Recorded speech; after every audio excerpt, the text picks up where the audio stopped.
Olá, amigos. Estamos aqui com o programa Papo 10 e hoje tem um entrevistado maravilhoso, esse artista, Márcio Pontes. Olá. Márcio, seja muito bem-vindo ao nosso programa. Eu é que agradeço a oportunidade e o convite. Muito obrigado. É um prazer conhecê-lo assim, pessoalmente, né? Digo mesmo. Conheço você de contar, as pessoas contarem, falarem, né?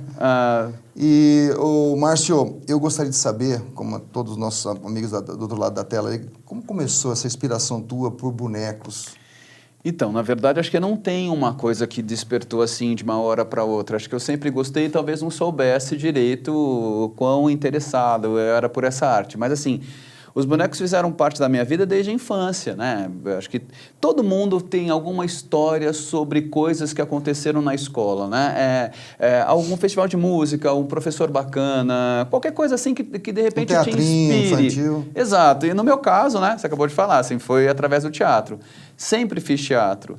Mas em algum momento dessa minha infância, dessa minha adolescência, eu fui apresentado a esses bonecos. E eu gostei muito de fazer isso. Então, desde criança, acabei ficando fã, ou do próprio teatro, ou mesmo de confeccionar boneco, às vezes de uma forma bem simples, mas sempre era muito curioso nessa confecção, com essas personagens todas. É claro que a ideia de trabalhar com isso profissionalmente vem muito tempo depois, né? Mas eles sempre, pensando agora, eles sempre fizeram parte, ou seja, pelas histórias que minha mãe contava. Minha mãe é uma excelente contadora de histórias. Ai, que coisa linda. Então, sempre, ou pela mão da minha mãe, que usava de qualquer artifício para fazer o filho pequeno ficar quietinho, né, e acompanhá-la, né? Ou seja, na escola, até em evangelização, né? Passei também por isso e tinha isso. Então... E depois programas de TV, eu acho que nós fomos, não sei qual é a sua idade, nem perguntei. Não, né? Eu sou da época do Vila Sésamo. Então estamos na mesma época. A gente foi brindado com umas produções bem interessantes, infantis. Sim. Não é que a gente seja... saudosista, nem nada disso, é que realmente existiam outros valores, era uma outra época e algumas coisas nos eram bem, né, eram bem caras pra gente naquele momento. Então assim, Vila Sésamo, você tem os Muppets, que mais? Na TV Cultura depois surge Bambalalão, surge uma série de coisas né, com as quais eu convivi mais diariamente, assim. E os bonecos estavam sempre presentes nessas produções e eles me chamavam muito a atenção. A minha carreira de ator começou a se deslanchar muito mais cedo do que minha carreira como bonequeiro, mas o meu lado de artista plástico também ia ali meio que paralelo, fazendo muitas coisas. Como ator, eu comecei a trabalhar mais e em determinado momento achei que poderia juntar uma coisa com a outra, daí surgiu a companhia, mas desde criança tem essa ligação. Uma ligação de gosto mesmo, né? Uma coisa de atenção com ele. E você produz seus bonecos, você faz? Eu produzo junto com uma equipe, eu não faço nada sozinho, né? Então eu produzo junto com uma equipe. Qual foi o primeiro boneco que você chegou a fazer assim? Santo Deus, boa pergunta. Assim, não lembro, mas... Eu acho que tem uma história que vem para Araraquara, assim. Eu lembro de um primeiro boneco que eu confeccionei para uma TV dessa cidade, aqui de Araraquara. Eu não sou araraquarense, sou araraquarense por escolha, de coração, né? Talvez isso me torne mais araraquarense, mas eu lembro de um rato que eu confeccionei para um programa chamado Cantinho do Sol, com a Bernadette Passos, uma pessoa com quem eu tenho grande carinho, que fazia um programa na extinta TV Morada do Sol. E numa das minhas visitas para conhecer, né, a TV, eu criei um boneco que era um rato e trouxe para ela. Eu acho que eu estava na esperança de que ela mostrasse esse rato, né? Na esperança de que eu trabalhasse com TV, alguma coisa assim, né? Desejos de adolescente. Com certeza. E por incrível que pareça, ele acabou fazendo parte do programa da Bernadette em alguns momentos, a gente ficou mais amigos, ele fez parte.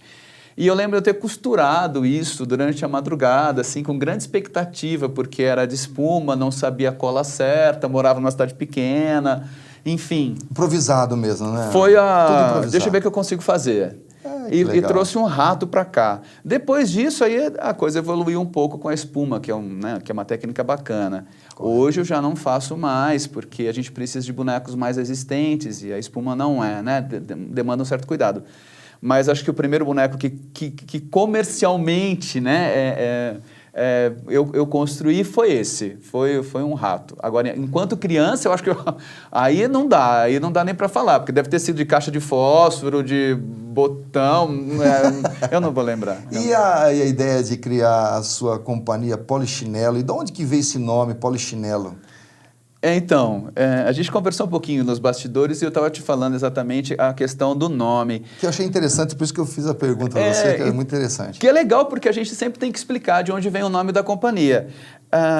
Quando eu já trabalhava aqui em Araraquara, eu vim para cá em 90. Então, num certo período, eu trabalhei junto a outras companhias. Uma delas, do Ariovaldo Santos, o TESC, né, o já falecido e saudoso Ariovaldo dos Santos. E depois que eu saí do Ari, já com mais experiência, porque trabalhar com o Ari sempre foi uma escola, tinha essa vontade mesmo de fazer uma outra coisa. E aí, os bonecos, de certa maneira, já estavam mais presentes, eu já confeccionava mais coisas, já fazia mais coisas aqui em Araraquara. E aí, é claro que nesse meio tempo eu já vi mais coisas e tudo mais. Então, tinha essa vontade. E aí, estudando, porque até então isso era intuitivo. Então, já que você vai trabalhar, vamos ver o que você está fazendo de verdade. Estudando a história, um pouco da história do Teatro Bonecos, que é bem legal, eu descobri um personagem que ficou muito conhecido na Itália, era muito famoso, e tal, e era o Polichinelo, que é da mesma família do Arlequim, da Colombina, do Pierrot, eles fazem parte dessa família toda aí, da Comédia dell'arte. E eu falei, que legal, ele vai nos representar bem. Então eu coloquei Grupo Polichinelo de Teatro. E depois de um certo tempo, como eu também falei, bateu a insegurança se eu tinha feito a escolha certa, se afinal de contas... Se as pessoas entenderem, né, por que esse polichinelo? Polichinelo a gente vê na educação física. Exatamente, que era a história do exercício. Por que você colocou o nome de um exercício na sua companhia? Bom, não era, o exercício vem em homenagem a esse personagem, que tem uma outra coisa. E acho que você deve contar isso muitas e muitas vezes. Muitas vezes, até hoje. Então, houve um momento que eu fiquei assim no meio na dúvida se isso era infantil demais, se não era, porque o público da gente se tornou, nosso maior público são as crianças, mas a gente não trabalha só para eles. Trabalhamos como teatro de animação, como uma vertente do teatro, para qualquer público. Mas se tornou isso. Mas depois fiquei pensando, mas já era tarde, a gente já estava conhecido, já tinha um trabalho já de alguns anos. Eu falei, não, eu acho que vai vingar. Vai dar certo. E aí ficou. E você, o trabalho com criança, todos têm que tomar muito cuidado com tudo que você vai... Lógico. No modo de agir, no falar, né? Porque a criança, tudo ela pega muito rápido, né, Márcio? Exatamente. Então, eu gostaria que você contasse um pouquinho, assim, para a gente, o que você tenta passar para a criança? Que tipo de aprendizagem através dos seus bonecos? Olha, é assim, a gente conversa bastante sobre isso, sobre a nossa função, principalmente lidando com o público infantil, né? Pensa, às vezes em casa você não tem a atenção da criança durante 40 minutos, é muito difícil, né? Você ter uma atenção. Hoje em dia, muito difícil. Muito complicado. Então, quando ela vai no teatro, ela te dá 40 minutos da atenção dela, da vidinha dela, para você conversar. É claro que eu acho que a arte ela vai falar a uma sensibilidade, certo? A gente não vive só de dinheiro e de obrigações, a gente também vive de pequenos prazeres, que é uma coisa que eu sempre digo. Então, talvez, se o teatro só fizer você rir, simplesmente fizer isso, ele já vai cumprir uma função. Ele vai te dar o prazer de rir naquele momento, de, sei lá, de se envolver com uma história. Essa é a função do teatro. Então, o teatro pode caminhar para algo mais didático, mas ele não tem obrigação de ser didático. Ele tem obrigação de falar sobre sensibilidade, ele tem obrigação de te levar para uma história, ele tem a obrigação de comunicar sobre uma ideia, sobre um fato, sobre algo. Agora, a gente, então, pensando nisso tudo que acontece dentro do Polichinelo acontece assim. Quando nós vamos montar um espetáculo, a gente sempre pergunta, o que a gente quer falar? O que a gente quer conversar? Seja com a criança ou não, mas exatamente o que a gente quer conversar? Já que a gente tem um público ali à nossa disposição durante 40 minutos, o que é que de fato você quer conversar? Que diálogo você quer ter?